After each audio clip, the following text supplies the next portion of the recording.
बिस्मिल्लाहिर्रहमानिर्रहीम इय्याका नअबुदु व इय्याका नस्तईन। कि मोहम्मद से वफा तूने तो हम तेरे हैं, ये जहान चीज़ है क्या लोहो कलम तेरे हैं। जनाब सरदार अयाज सादिक साहब, जनाब स्पीकर, मैं आपको दिल की अता गहराइयों से मुबारकबाद पेश करता हूँ। आप तीसरी मर्तबा स्पीकर बने, ये बड़ा मुनफर्द एजाज़ आपको हासिल है। जनाब स्पीकर, हमने खुसूसी नशिस्तों के बगैर एहतजाज के साथ ये इलेक्शन लड़ा, क्योंकि हम चाहते हैं कि हम ऐवान का हिस्सा बने और इस ऐवान को बावकार बनाएं। मेरे वोट 91 निकले और आपके वोट 191। मैं सिंगल पार्टी हूं और आप 7 पार्टियां हैं। अगर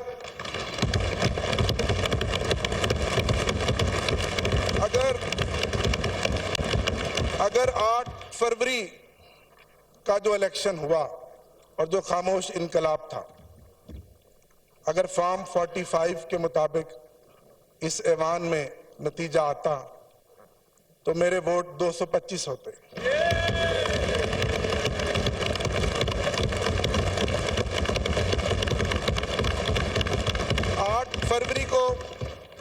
आठ फरवरी को पाकिस्तान की गयूर अवाम ने इमरान खान के नजरियों को, उसकी जद्दोजहद को, उन निशानों को, जो कोई बैंगन था, कोई ढोल था, कोई जूता था, कोई घड़ियाल था, ढूंढ ढूंढ के मोहर लगाई और 180 सीटें हमें दी।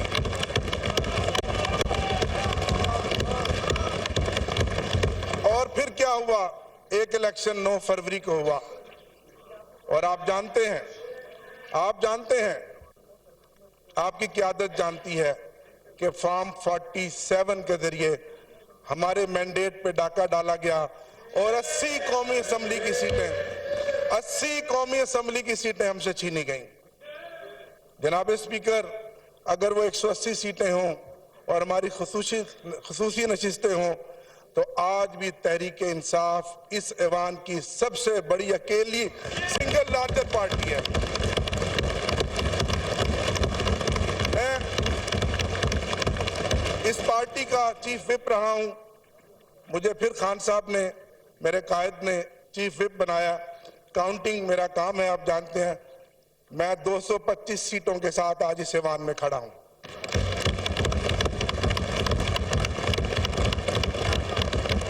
मैं सलाम पेश करता हूं अपने इन भाइयों को। जनाब स्पीकर, 94 सीटों का रिजल्ट हमें दिया गया। एक शख्स लोटा बन गया, 2 के नोटिफिकेशन रोके हुए हैं। ये 91 आज सुबह मेरे साथ इकट्ठे आए। आज सुबह तक इन पर बेपनाह प्रेशर था, दबाव था और आप सब कुछ जानते हैं जो कुछ हमारे साथ साल 1.5 साल से हो रहा है। लेकिन मैं खराज तहसीन पेश करता हूं कि पूरे 91 के 91 वोट हमारे निकले हैं।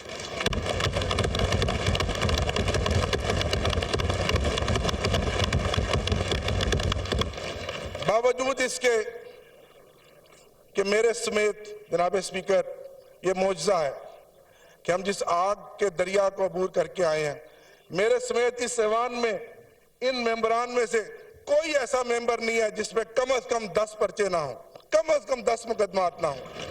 और आप जमहूरियत की बात करते हैं, आप ऐवान की बालादस्ती की बात करते हैं। ठीक कहा मेरे भाई ने, ताकत का सर चश्मा आवाम है।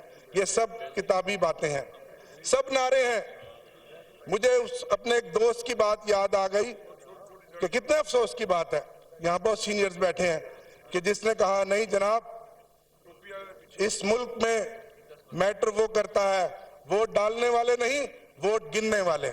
और ये साबित हुआ है। वोट डालने वालों के मैंडेट का जहां ना लिहाज किया गया, ना एहतराम किया गया, ना उनकी उस वोट की ताकत के मैंडेट को तस्लीम किया गया, बल्कि जिन्होंने वोट गिने, अगर यही ड्रामा करना था तो इस कौम का 50 अरब रुपया खर्च करने की क्या जरूरत थी? ये तमाशा था। जनाब जनाब स्पीकर, ये इलेक्शन नहीं था, ये सिलेक्शन थी और ये सिलेक्शन ऑक्शन के जरिए की जा रही थी। ये ऑक्शन थी और इस ऑक्शन में जानते हैं मेरे कई सूबों के मेंबरान यहाँ बैठे हैं जिनको पता है कि इस ऑक्शन में बोलियां लगी, उन सीटों की कीमतें लगी और वो कीमतें और वो सीटें बिकी और फिर उन लोगों को करोड़ों रुपए के अवज यहाँ का ऐवान का मेंबर बनाया गया। मेरा दिल दुखता है।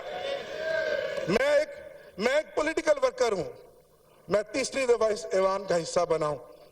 कल कहने को तो ये तारफी सेशन था, लेकिन मेरे दोस्तों के चेहरे लटके हुए थे, सोगवार थे, रंग उड़े हुए थे, जमीर मुर्दा थे। कल मुझे कहने दीजिए कि कल का ये सेशन ताजियती सेशन था, ये तारफी सेशन नहीं था, ये ताजियती सेशन था, ये ताजियती सेशन था। आज पूरा मुल्क सोगवार है। इलेक्शन होता है, एक नई चमक आती है, एक रमक आती है, लोगों में एक उम्मीद पैदा होती है कि एक हुकूमत बनेगी, हमारे मसाइल का मदावा करेगी। आज सबसे बड़ा मसला हमें अपने एनर्जी क्राइसिस का है। बिजली और गैस की कीमतें जो बेतहाशा पिछले एक महीने में निगरान हुकूमत ने बढ़ाई हैं, लोग चीख रहे हैं। बिजली का यूनिट जो पिछली गर्मियों में हमने 70 रुपए फी यूनिट इस्तेमाल किया था, 85 रुपए पर यूनिट हम इस्तेमाल करेंगे। लोग मर रहे हैं, कहां जाएं लोग? आप कहते हैं हम इस ऐवान को बालादस्त बनाएंगे। ये ऐवान बालादस्त बनेगा जो हमारे मैंडेट को चोरी करके बैठा हुआ है।